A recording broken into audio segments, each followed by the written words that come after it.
Mariama Bousso la tudd waaye lu tax ñu ko doon waaye jaariyatullah la voisine de Dieu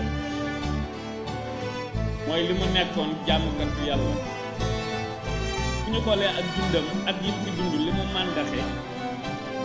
mooy fanweeri at ak ñett la dund di symboliser faratay julli ak sunnay julli gis nañ mu am ab dëkk boppam ci jigéen boo xamante ni bi dafa am événement annuel ñu koy tudde màggalu Porokhane à travers le monde dans les 5 continents def du yomb pour nga gis jigéen joo xamante ni bii dafay nekk une sainte boo xamante ni bi day am dëkk boppam am bisu boppam nga xam ne saa yu ñëwee nit ñiy jóge fu nekk ci àdduna bi di dem di teewee ci màggal ko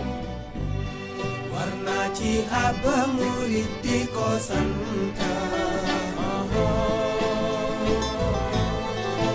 lu war la ci